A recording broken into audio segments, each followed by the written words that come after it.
athletes who may get drafted or may not get drafted in any sport, not just the NBA, who could be watching this, who may not understand what you mean when you say think like a CEO. Listen, you're around one of the more known CEOs, and David Solomon, CEO of Goldman, right? And I'll ask you about him later on. But how does a CEO think? How does he think that you can pass that advice on to these young players? Because they may not know how a CEO thinks. Yeah, no, it's a great point. A CEO thinks about every decision they make, not as a decision that impacts today, but a decision that impacts the future. Yeah. So it's really making decisions with the end in mind.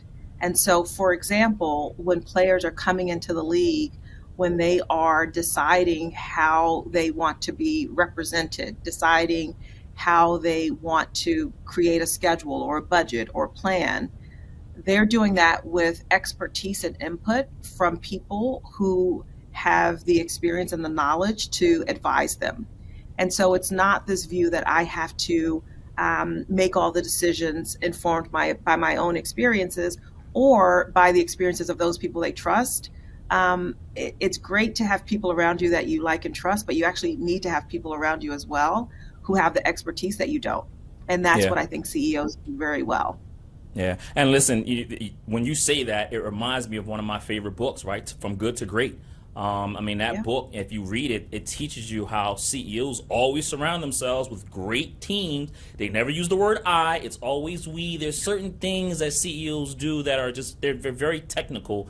But again, surrounding yourself with a great team is one of them. And I would assume Goldman is a great team, right? Goldman is a great team. Right. Goldman is a great team because I think we spend so much time listening to what our clients need and creating solutions that tap into the breadth of our resources. There's really nothing around the globe that we can't help our clients think through or get access to. Absolutely. In 2021, one of the things that was really interesting to me is Ernst & Young, they did that report on professional athletes who alleged that nearly $600 million was stolen from them over the last 15 years. You're talking about it from a span of 2004 to 2019. Does that figure, when you first heard it, did that surprise you at all? And it's obviously saying that athletes still have money problems. If not the money problems, they have trust problems, and that results in losing money. Yeah. It was disappointing, but not shocking. And the reason I say that is because when I think about the way that athletes want to spend their time, right?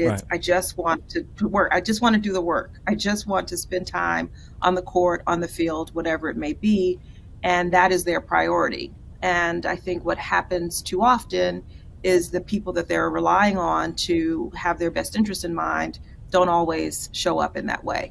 And it's not specific to this industry, but the numbers are so big when you think about fraud in this case. And there are too many stories to reference on how, as people were learning, they were taken advantage of. I mean, can you imagine when you and I were 25 years old, if someone said, here's $10 million. What are you talking about? I still am 25, Nicole. I am 25. Okay, I'm sorry. Okay, you look 26. I'm sorry. Thank you. But can you imagine what that is like and the amount of pressure, all the objectives you have? You want to take care of the people who took care of you. And so I think that it is this, most of us have a journey. Most of us have time to get there. And when you don't, and you don't know the right questions to ask, or you don't know how to find the information, and you haven't taken the time to appreciate, yes, I know my first job is to earn my income, but if I really want to create wealth, then I've got to pay attention to this. And you can't delegate that away, unfortunately.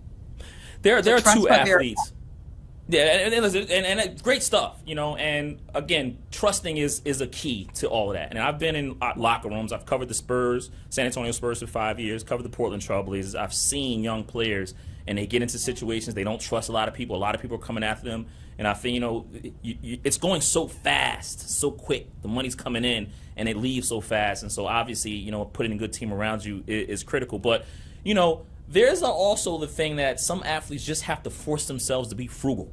I know a guy named Matt Bonner, and Matt Bonner, he played for the Spurs, was one of the more frugal guys you'll ever meet. I mean, wore flannel shirts, always was looking for Subway shops, was you looking for used cars, Yeah. right? And I would think that Matt Bonner still has a lot of his contract money left. Would you advise that young players, even coming in with way more money ahead of them, be frugal in their first few years?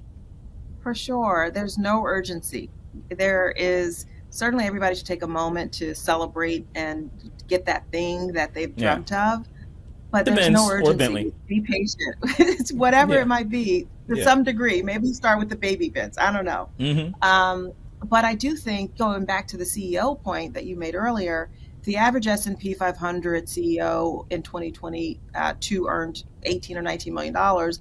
These players, the top NBA draft picks will earn, $10 million a year, that in that kind of 30 to 40 range over their first contract. So, but we also understand that for many players, the length of their career is going to be relatively short. So they're not going to have that 20 years of annual earnings that a CEO might have. And so when they're thinking about their career path, my perspective is, yes, you should be frugal at the beginning of your career, like anyone should, as you're learning and growing, and have a vision of turning up the risk and the growth opportunity over time. We don't think that people should be too conservative. I just want to sit in cash, because you can actually lose money in that strategy if inflation is high and interest rates are low.